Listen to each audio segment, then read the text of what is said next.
Nusantara atau Indonesia sering digambarkan dalam narasi-narasi sejarah yang sebenarnya kurang tepat. Yang celakanya, jika generasi selanjutnya percaya dengan narasi-narasi yang mengkerdilkan bangsanya sendiri.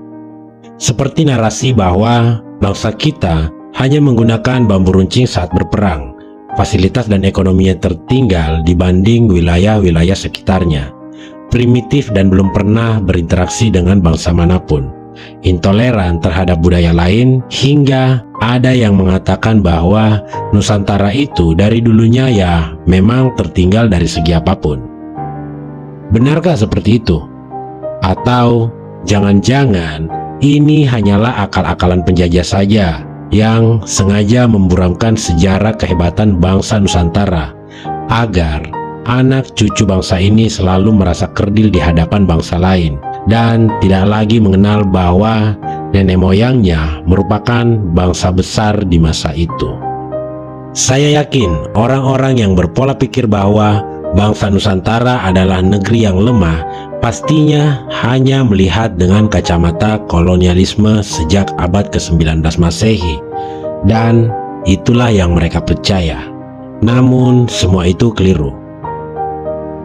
Di sini saya akan menjelaskan secara faktual sejarah sekaligus pelajaran yang relevan untuk bangsa Indonesia di zaman sekarang ini yang dapat kita pelajari bersama agar generasi selanjutnya tidak lagi menjadi bangsa yang pesimis dan terus-terusan merasa bangsa kecil, padahal kita semua adalah bangsa yang pernah besar di masa lampau.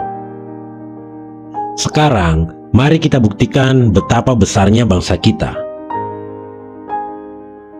Jika kamu pernah membaca tentang sejarah kemaritiman, kamu pastinya akan menemukan sebuah istilah jung. Jung dalam bahasa Jawa kuno berarti perahu. Zaman dulu, kapal-kapal dagang yang dipakai oleh para pedagang dan penjelajah dari Nusantara dinamakan dengan jung, yang pada kenyataannya, jung bukanlah perahu seperti arti namanya, melainkan jung adalah kapal-kapal dagang dan kapal perang raksasa yang telah menancapkan jangkarnya pada daratan Mesir, Afrika Selatan, Timur Tengah, India, hingga Cina sejak ratusan bahkan ribuan tahun sebelum Masehi.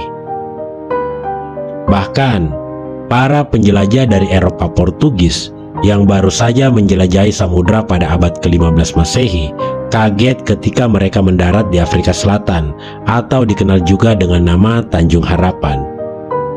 Orang-orang yang berada dan menetap di wilayah itu adalah orang-orang yang berasal dari Nusantara, khususnya dari Pulau Jawa.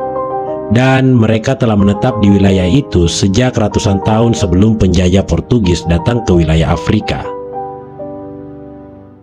Jiwa kemaritiman di Nusantara telah dimulai bahkan jauh sebelum era kelahiran kerajaan Hindu pertama di Nusantara pada tahun 300-an Masehi.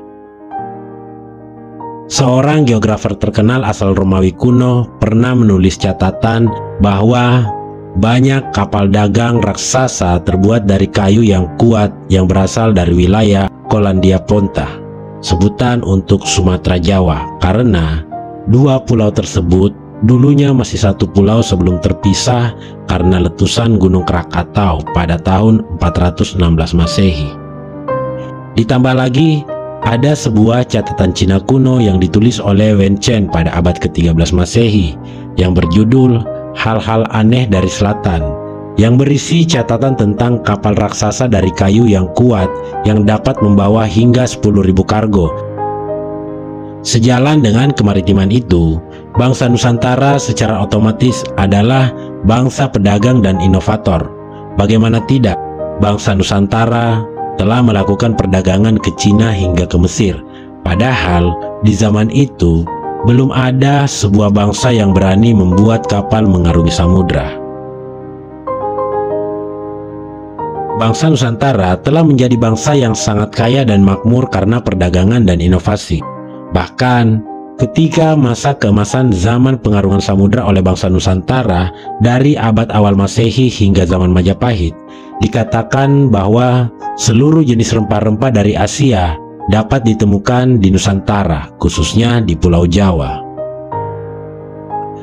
Terlebih lagi ketika orang-orang Cina dan India mulai memiliki kesadaran untuk pergi berlayar kurang lebih pada abad ke-14 Masehi.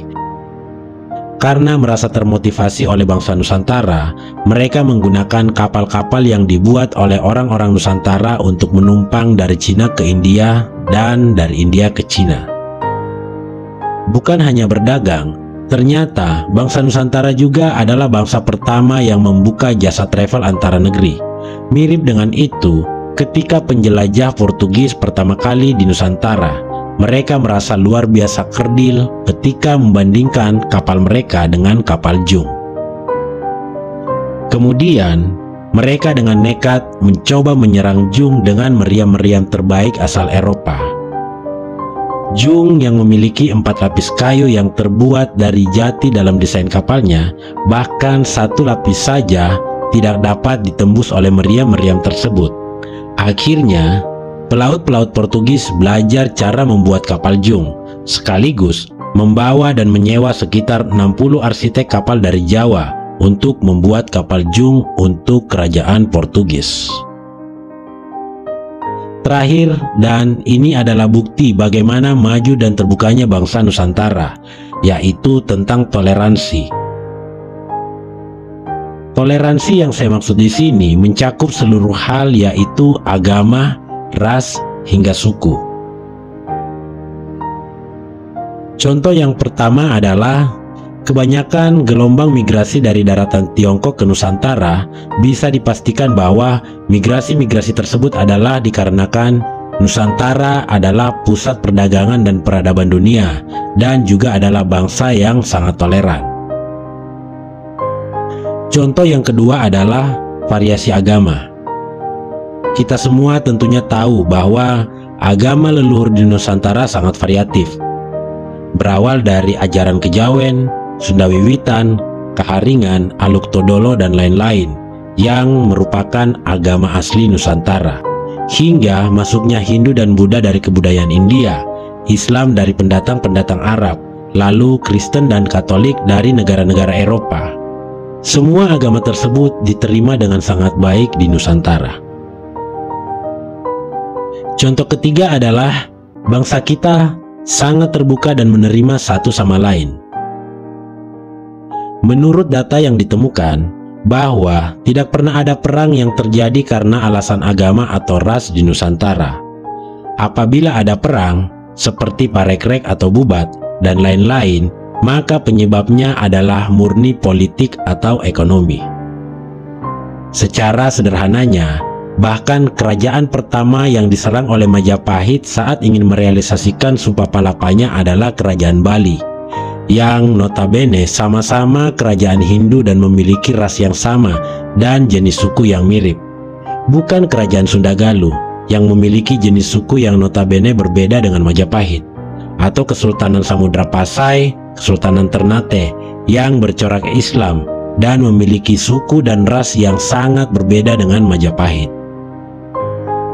Kamu pun pastinya sudah tahu bahwa banyak tokoh dari kerajaan-kerajaan di Nusantara seperti Raden Patah misalnya, dan juga beberapa wali dari Wali Songo adalah keturunan Tionghoa atau Arab. Apabila kamu merasa tertegun dengan fakta-fakta sejarah di atas, maka sudah sepantasnya kita berkaca dan meneladani apa yang telah digoreskan nenek moyang Nusantara kita sebagai tinta emas peradaban. Bahkan, kami dengan sangat percaya diri mengatakan bahwa bangsa Nusantara adalah bangsa pertama yang melakukan penjelajahan samudra, juga bangsa pertama yang melakukan aktivitas ekspor-impor, sekaligus bangsa yang paling toleran di dunia sepanjang sejarah. Sehingga dari jiwa kemaritimannya kita dapat meneladani jiwa keberanian dan kepercayaan diri sebagai pioner. Dari jiwa dagang dan inovatornya, kita dapat meneladani jiwa kreativitas dan jiwa yang menerima semua orang.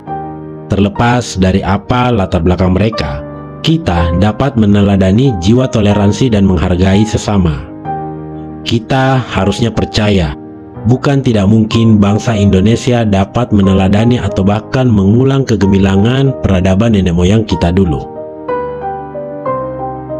Terima kasih sudah menyaksikan video ini. Jangan lupa like, comment, and subscribe, dan bagikan video ini ke teman-teman kalian agar kita bisa terus terhubung dan berbagi informasi tentang video-video menarik lainnya.